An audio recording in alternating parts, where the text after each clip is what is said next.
helping students and healthcare professionals not just survive, but thrive with a purpose. This is the CMDA Student Pulse podcast.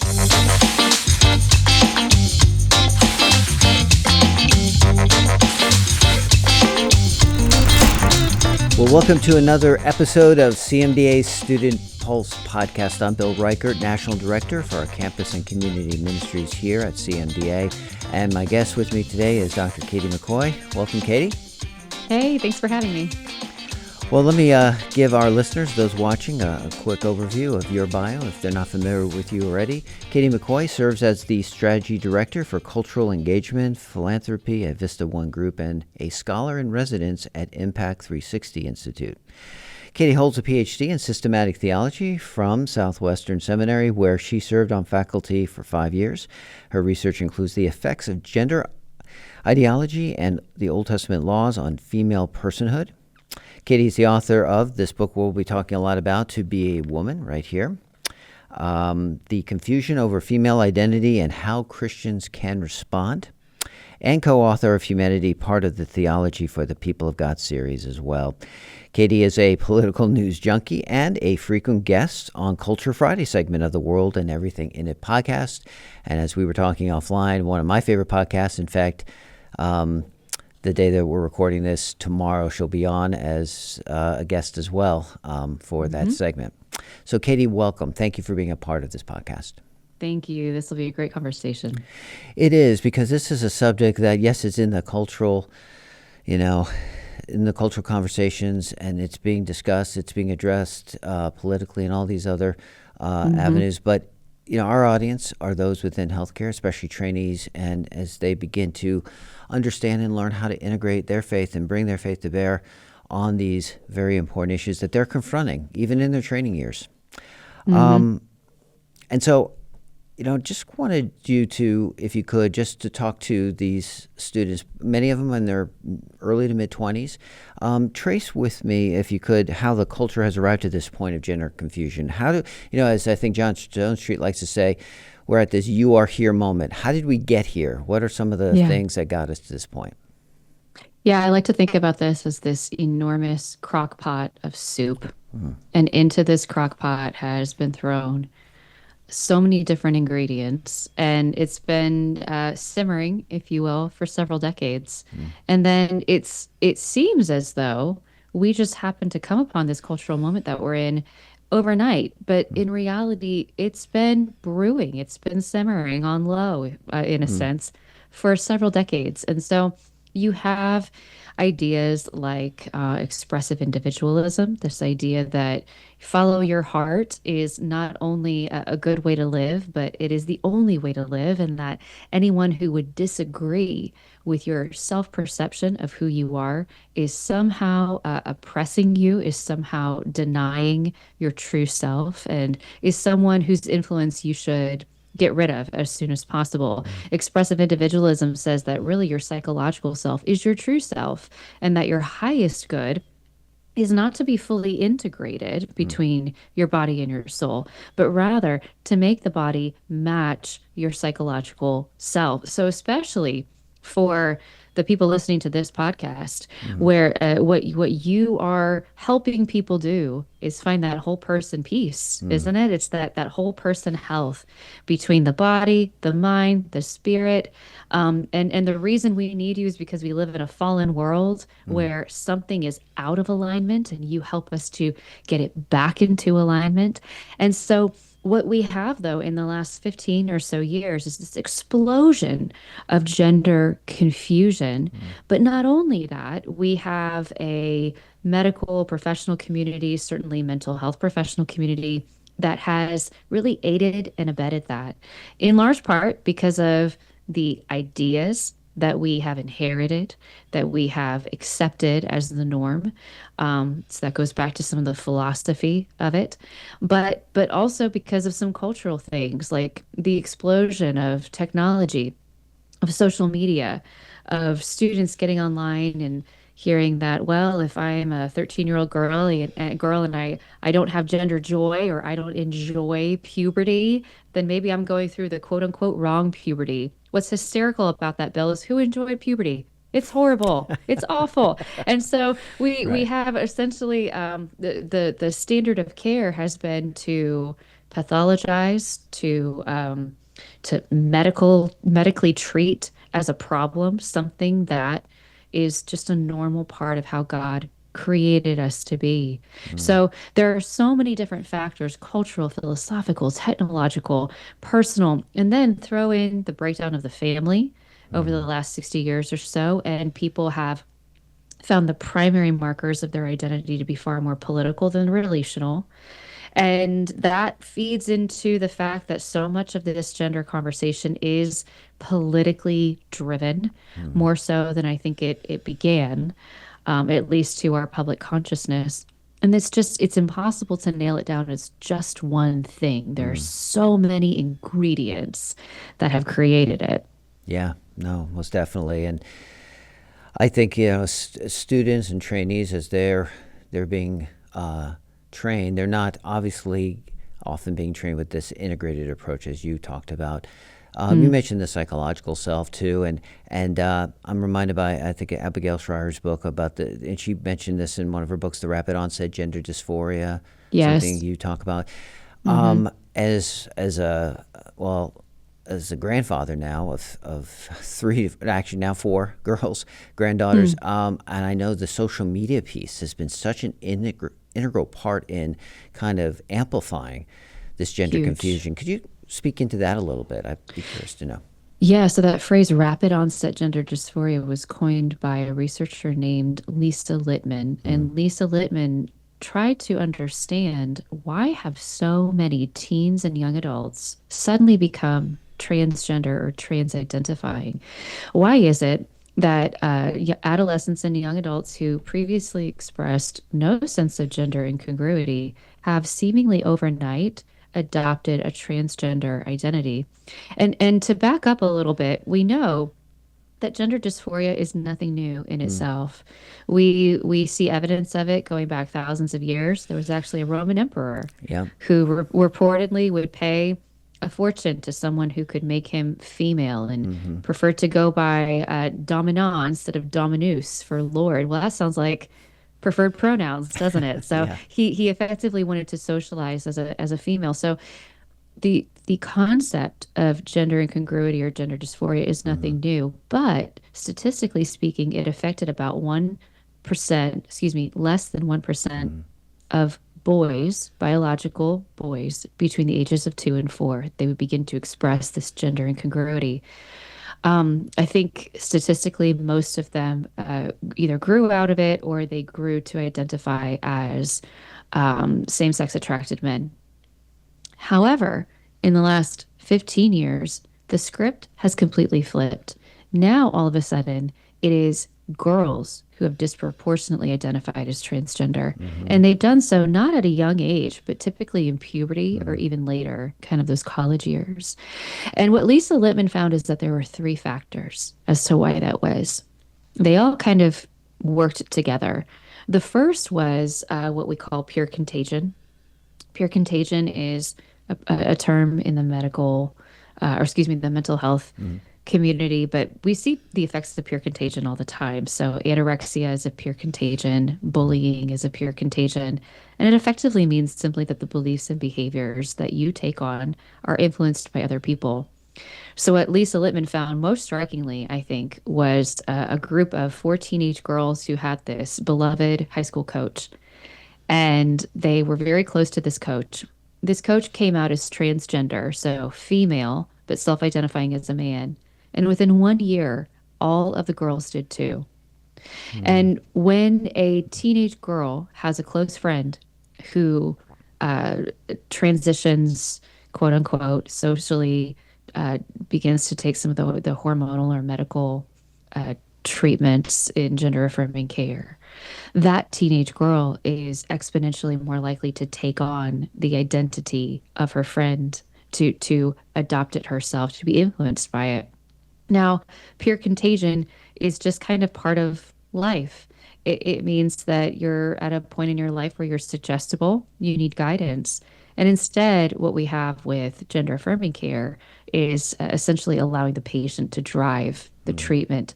So that's one piece. The second piece is some type of coping mechanism. This was fascinating and frankly, Bill, really heartbreaking. So what Lisa Lippman found is that overwhelmingly, trans identifying teens and young adults had something else going on in their lives. The transgender identity was a coping mechanism. It was a way to receive positive attention. Perhaps it was a distraction issue. And what they could be trying to cope with, it could be as traumatic and extreme as physical or sexual abuse. It could also be something that is certainly difficult, but not as traumatic as struggling in school. Perhaps the child was struggling with an illness or moved to a new city. Parents got divorced, something relationally traumatic. So the coping mechanism element was a major piece. And then, of course, the idea of psychological comorbidities like anxiety and depression being pre-existent in that trans-identifying teen. And here's where it gets, people kind of see what they want to see. You could say the child is anxious and depressed because he or she is transgender and needs to be able to transition. And then the anxiety and depression will go away. That was typically the prevailing line. Now, however, we've seen from recent research that is not true. That is not the case. Gender affirming care is not helping the prior anxiety and depression. The other way of thinking about it is the child has anxiety and depression and is sort of channeling that into a trans identity. And so it's kind of a chicken and the egg conversation. But instead of getting connected to therapy, they would be ushered into what's called gender affirming care of any number of quote unquote therapies. And then finally, what Lisa Lippman found was the role of social media. Social media would in some cases quite literally provide scripts for teens to say to their parents or their pediatrician to walk out with a prescription. They would capitalize on really normal teen angst and insecurity and use that to say, well, truly cisgender people, they don't even have questions like whether they're trans. So if you're even wondering it, guess what? You probably are. And it's just this manipulation of just normal adolescence, normal teen development and identity formation. And but it is writ large and chronic through things like Instagram, TikTok, and Reddit. Stay tuned for more of this story. The Student Pulse podcast returns in just a moment. We see that a lot, and we see that type of emotional pain impacting the amount of pain and the depth of the pain that people experience. I think the reason that is so difficult is because there needs to be some amount of forgiveness that person has to offer, has to experience, because otherwise they're carrying around the heavy burden.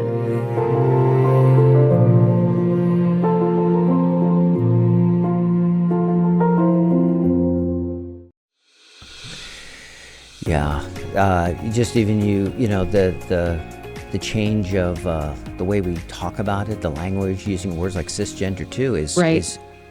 It's just so pervasive. It's hitting in all things to try to reframe the issues. And I want to get back to that, especially when it comes to the theological meaning of our bodies too, because I think that's going to be an important discussion with our trainees who are Christ followers. They really want to think biblically and theologically of what they're doing as they're dealing with patient care, especially on the transgender, gender dysphoria issues. But I want to just bounce back to your book real quick. What prompted you to write this book? I know you're theologically trained. You've got your PhD from Southwestern. But what was it? Was there a catalytic moment or things that just helped you, that propelled you to want to put this book together and deal with this subject matter? Yes and no. So at the time when I was teaching on this subject, I was teaching about it in the context of feminist history and its effect on women, especially women in the church. And at the time, it was a fringe issue. There were maybe a few stories that were just outliers, and isn't that unusual? And I wonder if that's where we're headed. But it really happened just out of a conversation with a friend who was the editor for this book. And we were just talking about some potential projects that maybe that we could do together. And I said, well, I have been teaching a little bit, like in gender and the gender confusion that we're seeing and writing a little bit on that. And she said, well, that is an urgent issue. And we really need someone to write on this. And I said, great. Let me see what I can do. She goes, well, could you do a book proposal and send it to us in the next week or so? Sure, let me get right on that. For the next business day, she said, I met with our editorial team. They love it. They want you to do it. Can you write it in 2 months? Yeah. Wow. And I said, well, let me try. So I wrote it in 10 weeks by the grace of God. And so at the time too, this is the time shortly after COVID when things like paper was in the supply chain crisis. And so just the backlog for publishing to be able to get something out into the market was very challenging. And so I, in a sense, fell into it. And what's so funny, Bill, is I thought I had a lot of material. I had like a pinky finger's worth because when I started researching this, it was just a vast labyrinth of factors that were creating the moment that we were in. And overwhelmingly, and I don't want to speak out of turn here because I'm a theologian, I'm not a doctor, obviously, I'm not a counselor, but overwhelmingly, it seems like so much of the gender dysphoria, especially among teen girls, was a symptom. And so here we had an entire medical community professionally advising to treat the symptom with these irreversible measures that were not even solving the issue. 18 months later, you would hear from people say, the depression came back, the testosterone wore off, the high that I got from everyone affirming me on social media when I came out as trans, so and so, that all of those things would wear off, and people were left with the inner pain that caused them to think that they would find peace identifying as someone of the opposite sex. Well, this is I understand why it was such a short window to get this done, because this is such an ever-moving target. It's constantly evolving, and we're going to talk about some headlines here in just a minute too. But this is a very important book. It reminds me too of we had Andrew Walker speak on his book on transgenderism. Yes. There was very little being written, but when he wrote it, it was needed for that moment, and he spoke with our training conference with our field staff because it was just such an important issue. And I just felt like we were just trying to play catch up because this thing seemed to just be moving so fast. Although, like you said, this is it's been going on for some time now. It didn't just happen overnight, although I think for many it has felt like it has. Absolutely has, yeah. So I want to go back to the importance of Scripture as it puts meaning on our bodies, because with the technology, you said that this issue's been going on for centuries, but now the technology affords us the opportunity to have the autonomy, the control to now make these changes and do these medical changes. So how does the Scripture, what importance does the Scripture and meaning does it put on the body?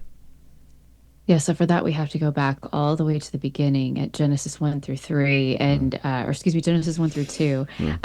3 gives us even more insight into some of the relational dynamic, but Genesis 1 through 2, if we end up sounding like a broken record over these passages, we should, because it is not only the foundation for what it means to be human, but it gives us the scriptural insight that we need to understand what is the connection between our physical selves, our material selves, and our immaterial self, our spiritual, emotional, psychological selves. And what we see in Genesis 1 is humanity is similar to the rest of creation, made as a binary. You know, we have night and day, sun and moon, land and sea, and then we have male and female. And what we know about them is that they stand out from God's creation in that they are made in his image. And really, all we know is that, okay, they're made in God's image. They're given the same command to fill the earth and subdue it and rule it. And there's a female one, or there's a male one and a female one. And like other mammals, they are a sexually reproducing species. But then we move over to Genesis 2. And the nuance in Genesis 2 is retelling the story of how humanity was created. And what we see is a far more relational take. So Genesis 1 gives us, what does it mean to be a human in light of the rest of God's creation? And then Genesis 2 is, what does it mean to be male or female in light of our relationship to God who created us in his image, and then to one another? And what we see is that both male and female are made in deeply physical, material ways. You cannot separate humanity from the physical earth. So God could have spoken the man into existence, but he didn't. He formed the man using dust out of the ground. You know, you have this picture of God getting his hands dirty, like physically forming this man. And then breathes into him his spirit, the breath of life. Then how does he make the woman? The woman he could have made the same way he made the man, but he doesn't. He makes her out of the man. So that's telling us something about who she is. Like the mode of creation is didactic. It's telling us something about what it means to be human, and then specifically man or woman. So the woman comes out of the man. She's like the man. She's of the man, but she's not the same as the man. And you see this relational dynamic at play. Interestingly, and I believe because of what we know about the Holy Spirit who inspired every word of Scripture, we can affirm this. It's fascinating that even the name for God is different between these two chapters. In Genesis 1, he's Elohim. In Genesis 2, he's Yahweh, his personal name. That's relational. And then Genesis 2, we have the Hebrew words for male and female. Male is Zakar, female is Nekebah. And then in Genesis 2, it's Ish for man, Isha for women, Ish, Isha, Ish, Isha. It's that demonstrating that relational connection, that unlike every other being in creation, they are connected and related to each other in a way that demonstrates they go together. And then what that tells us, Bill, is that to be a male in Genesis 1 is to be a man in Genesis 2.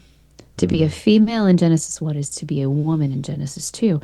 In other words, the biology and the psychology were always intended to be fully integrated. Yes. You can't separate them. And then, of course, what we know, and you could tell us, cellular biology, that you can't separate the female part of someone from the human. You can't separate maleness from human beings. It's not limited to the reproductive system. It pervades the entire being of who we are.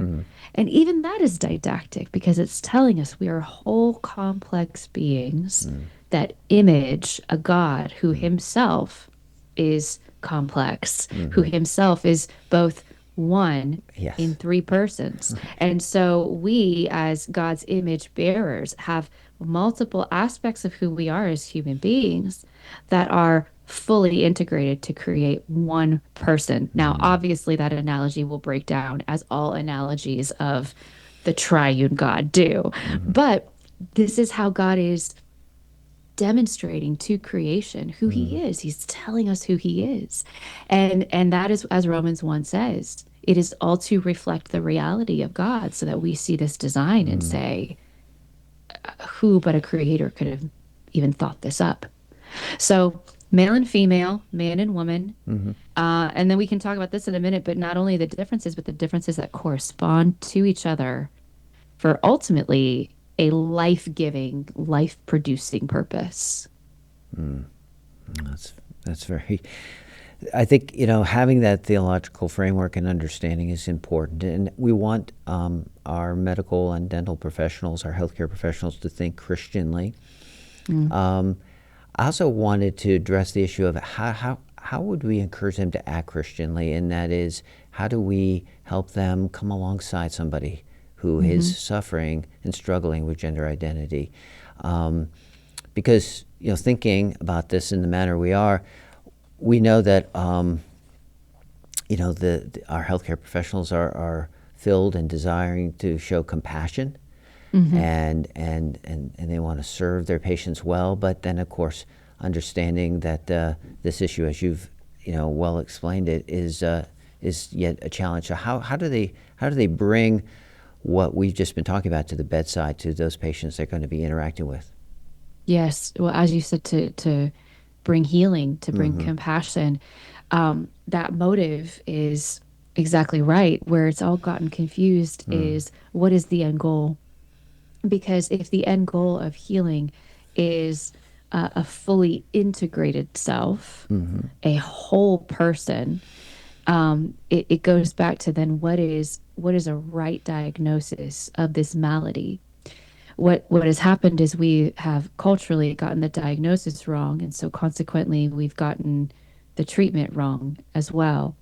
If this is indeed, as it has historically been considered, a psychological malady, a psychological disorder, then the person needs emotional, spiritual, psychological care.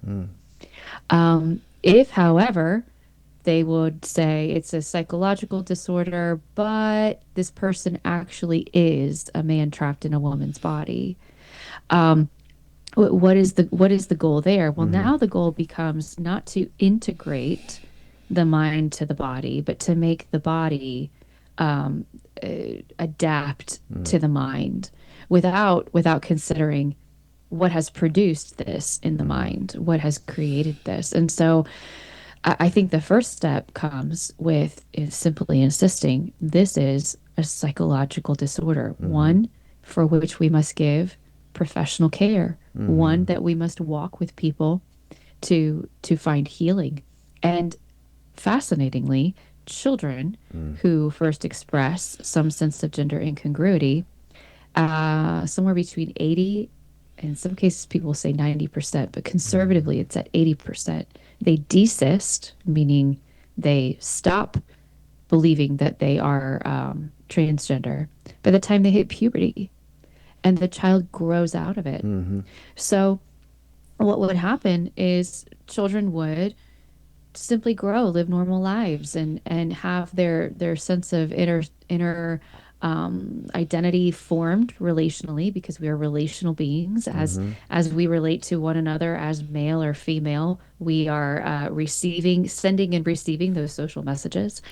But what happened now is you have doctors halting that with puberty blockers. I believe it's pronounced gonadotropin drugs.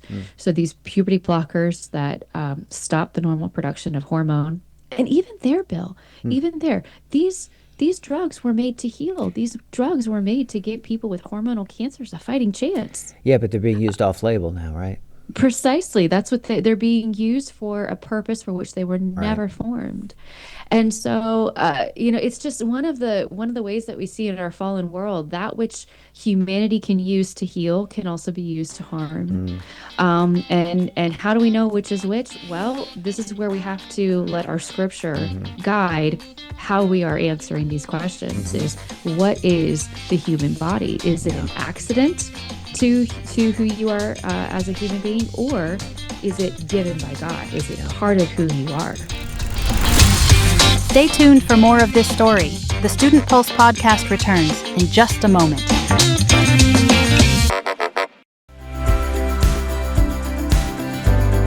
Are you ready for the 2026 CMDA National Convention in Loveland, Colorado? Join us April 21st through the 23rd and worship with our returning guests, Shine. Spend quality time fellowshipping with like-minded Christian healthcare professionals from all over the world. Hear invaluable discussions from plenary speakers and breakouts on a huge number of topics facing healthcare today. Take time in the beautiful surroundings of the Rocky Mountains for personal and spiritual refreshment, and find encouragement for the renewing of your faith. If you haven't registered, now is your last chance to get the best price of the year. Register today at natcon.cmda.org. Yeah, well, I wanted to get to some headlines because I'd like to kind of get your take on, what we've been seeing at least these last couple of weeks on some very significant headlines. Is the tide turning? Because in some ways, medicine has, gone over their skis. They've gone into, they say follow the science and make it evidence-based, where it seems very politicized or money or financially driven. And of course, getting into these kinds of gender transitions surgeries to minors has obviously, there's been some blowback. Recently, a jury in New York awarded her name is Varian, $2 million. She's now currently a 22-year-old who was transitioned, as she would say, very aggressively without a lot of concern or care. And now she is a detransitioner, but she did at the time underwent a double mastectomy at 16, and so. And now we've got the AMA in some ways and the Plastic Surgery Association having made statements as well that have kind of been pumping the brakes on this kind of surgery, especially for minors. This is really where it's been settling.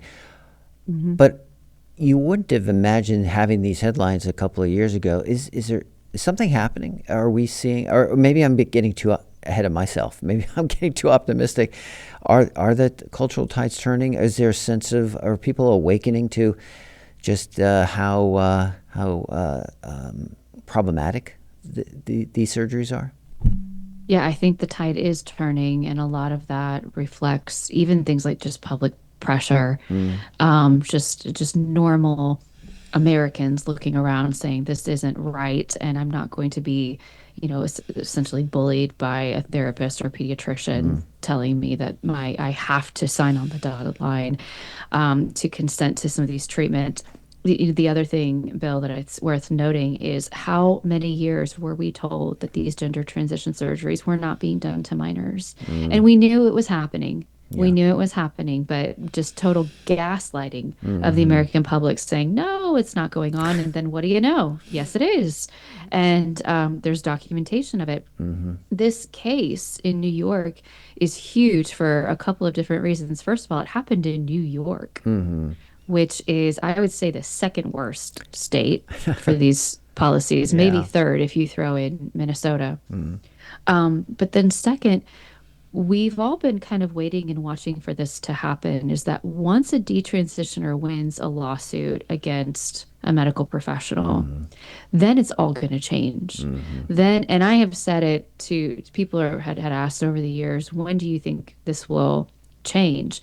And I've said somewhat cynically, but truthfully, it's going to happen when a detransitioner wins a lawsuit. And then all of a sudden, these doctors are going to have a change in the research, a change of heart. All of a sudden, they're going to say, maybe we need to slow down on this. And that's exactly what's happening. Yep. The thing that I think is worth noting for your listeners as medical professionals and also just as everyday citizens is that we cannot allow these organizations, these people to backtrack and act like they were not guilty. We cannot act as though they all of a sudden got a conscience, that they all of a sudden became aware that no, they knew the whole time. How did this really happen? Well, ultimately, follow the money. There were many thousands of dollars to be made off of a gender confused teen who needed therapy, and so what we can't do is say, "Oh, good, we've got some things changing." No, hold people to account. Doctors need to lose their licenses over this. There needs to be consequences for this, especially because this has affected children. Yeah. No, I have said the exact same thing. Once we strip out the financial incentives, I don't think a lot of these individuals were really in it in key principle or had some kind of moral allegiance to this, but they just saw the money. And there was that time in Vanderbilt where that was disclosed, where those comments were being made in private. That really revealed that they get a lifelong patient because they're They going to, do. the drugs and the things that individual is going to be on are going to be for life. And so, Yep. the money, like you said, follow the money. That has really, I think, been the key. And so, we've had that discussion amongst ourselves as a Christian Medical and Dental Association, that we knew that the tide probably was going to turn when these lawsuits. And right now, I'm reading there's 28 detransitional lawsuits in various stages across the country. So That's I think wonderful. the dam is I starting to only break. know, I know Isabel Ayala was another one that Okay. that we've heard in the news, and I know Chloe Cole especially has been especially vocal. But Right. but the more we see, I think the more we'll see this tide turn. One more note though, Bill, we're seeing. I don't know if you can call it. It's probably correlation more than causation, but it's fascinating that this is happening at a time of increased legislation related to teens and smartphones or teens and social media. Okay. So we're seeing far more awareness, if you want to say, I would assume parental involvement, at least of people asking, when should teens start being on Instagram, TikTok? Just this week, there was something where I think it was Meta was in the hot seat. Zuckerberg was in the hot seat about, is Instagram actually perniciously creating addiction? I think the state of New York has banned teens having their cell phones in public schools. So there's an interesting correlation happening here of far more proactive legislation and conversations, specifically on social media for kids. Oh, that's very interesting. I can't remember the documentary. It was on Netflix, but it dealt with this subject, and they had the creators of social media saying, well, I'm not going to let my kids on this.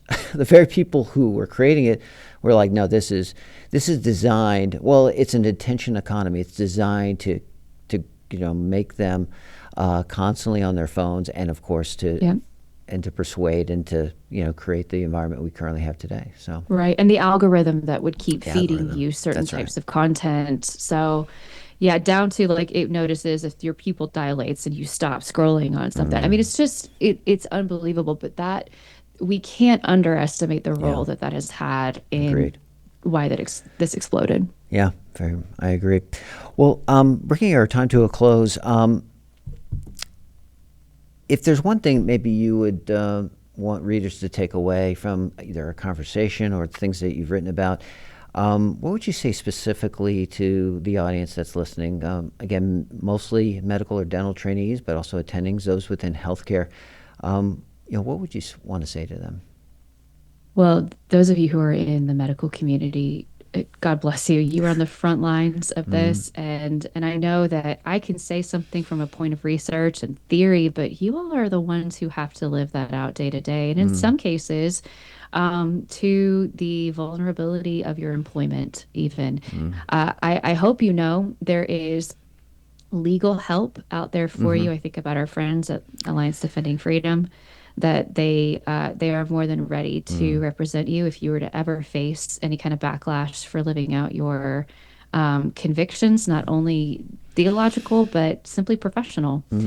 And then the second thing, Bill, is we've got to be in this for the long haul. We've got to be in this for the long haul because we are going to see this generation. I believe we're going to have a flood of more detransitioners. And one of the things that they will naturally ask is, who was telling me the truth when I didn't want to hear it? Who was telling me what was hard to hear and I didn't want to hear it, but they were holding the line and did not lie to me, did not deceive me because it was easy, did not go along with what culture said they should have. And I pray that they will be able to look at people like you and me and your listeners and say, they were the ones that were telling me the truth. They were the ones who would not give in when it was convenient.